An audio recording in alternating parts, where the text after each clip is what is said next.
Goedemorgen. If you need a reason to stick around and watch today's episode of Fietsen, I'll give you a few.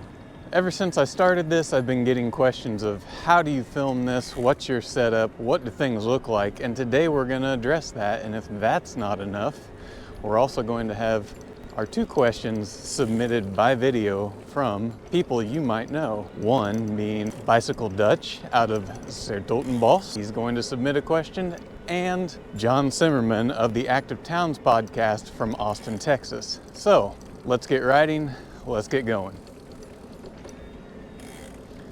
What's all this shit? You know, I have to say this, it's 15 Celsius right now. It's the coolest morning I've experienced yet this year, this fall, this half of the year, whatever. And as you might notice, I have my Not Just Bikes hoodie on. This Not Just Bikes hoodie is quality. It's actually cutting down on the wind really well. So if you want to head over to the Not Just Bike store and pick yourself up one, I'd recommend that. Let's go to that first video question from none other than Mark Wagenbuur from 's. The rest of you probably know him as Bicycle Dutch. If you don't already follow Bicycle Dutch on YouTube, Twitter, Facebook, I don't know where, he's everywhere. And he has an excellent blog. You should head over there and give him a follow because he's an education and an inspiration all in one. So, Mark, what is your question? Hello everyone watching this episode of Fietsen. My name is Mark Wagenbuur and I am Bicycle Dutch. A question both Mr. American Fietser and I often get is, what type of camera do you use? How do you mount it to the bicycle? And what type of microphone do you use, if any? So Brandon, please elaborate.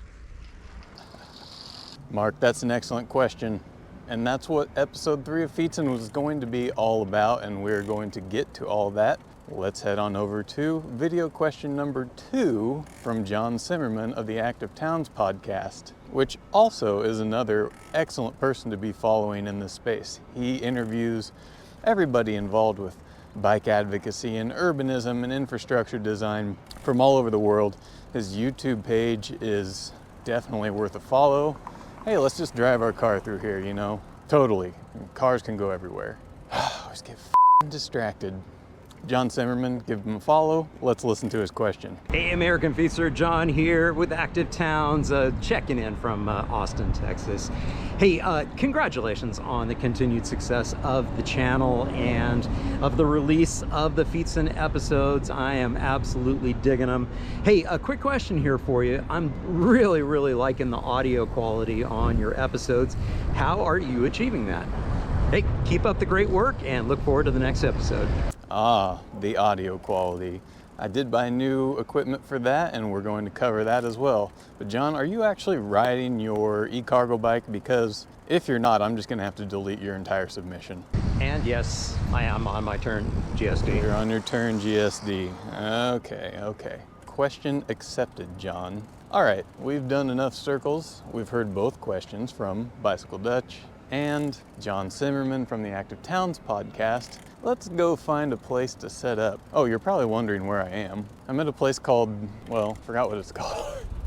It's the Palladium and the Booth Tarkington Civic Theater. So over here in front of me, I guess they do plays, although I've not been to one. And then back here is the Palladium, which does concerts. They actually get some really big names. I haven't been to a concert, but I have been in there during rehearsals, and the Palladium is gorgeous. Not the kind of thing you'd expect to find in suburb city, Indiana.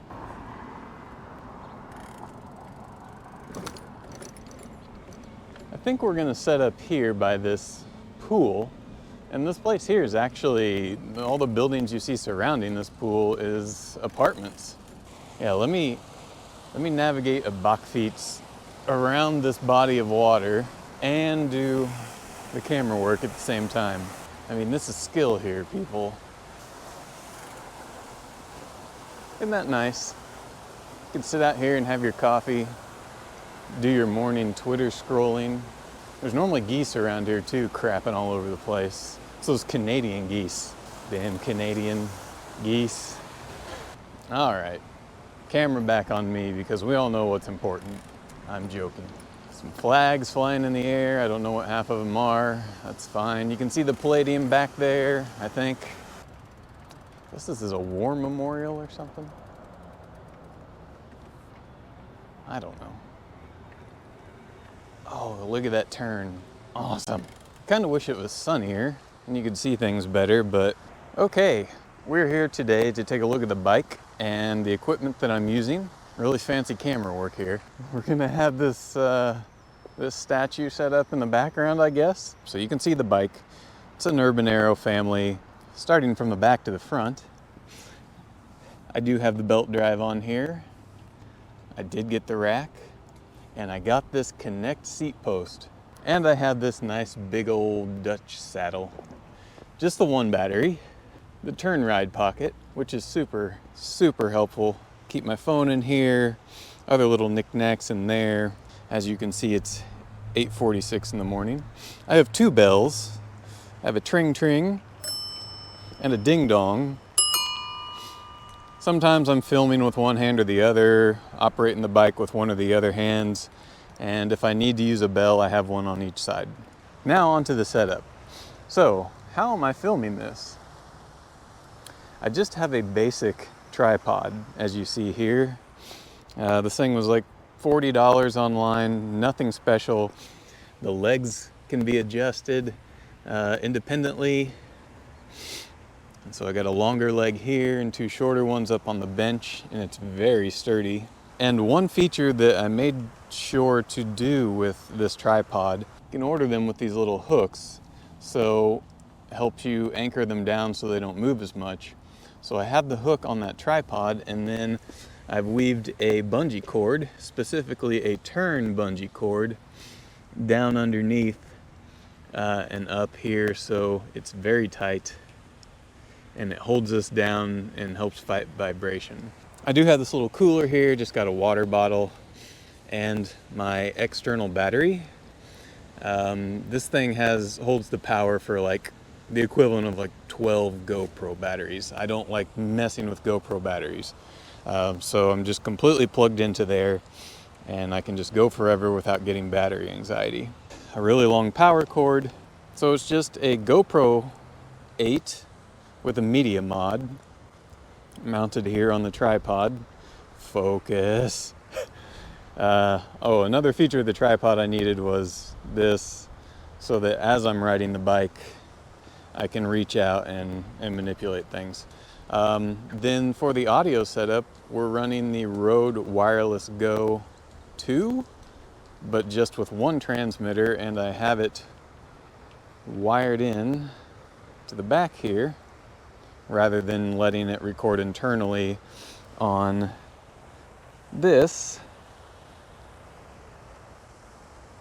Because it can record internally to make its own separate audio file, which you can manually put in later, but I don't want to do that.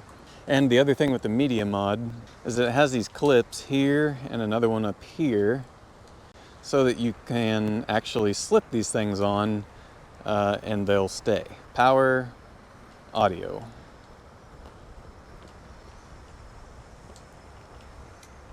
I hope that gives you a nice overview of how that's all set up. And then the other thing I'll show you from this angle, this might be harder for some people, but it's not for me, because I have long alien arms. I can reach out and, as I'm riding, manipulate the camera as I need to get the angles that I want. Some are a little harder than others, but you know what? This works. That's how it is. Now the sun comes out. So overall, the priciest investment into doing this is obviously the camera. It works pretty well. I record in 2.7K, 60 frames per second. I think that works well for a moving video. So let's circle through here. Morning.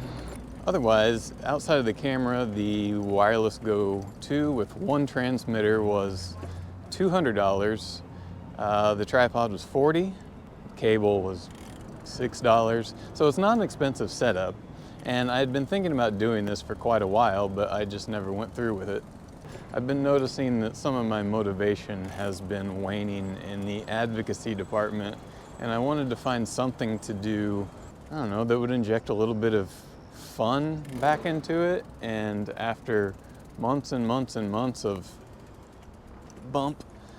trying to think of something to do, came up with this idea to just make some YouTube videos to try to entertain people in the bike community, and I hope that's what I'm accomplishing now.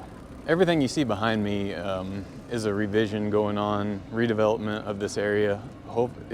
It's taken forever. They started in January, shut down the whole trail all season, and it's not supposed to be done till November. They did widen this trail, which is great. They're working on housing here right next to the trail, so we'll follow up on that in a later video when they're done. But wouldn't it be nice to live right next to the Monon? I bet it's expensive, but those are good looking, I think. So that's really all I have for episode 3 of Fietsen.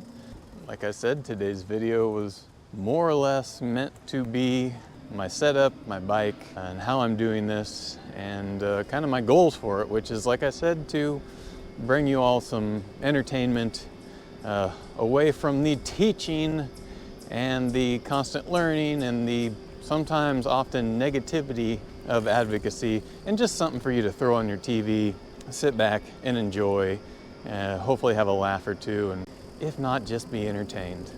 So thanks again for watching. Like I said, go out and buy yourself a Not Just Bikes hoodie, because if nothing else, you'll at least get a quality hoodie that cuts down on the wind and tells people you like not just bikes, which is worth it, absolutely worth it. Okay guys, until next time, see ya.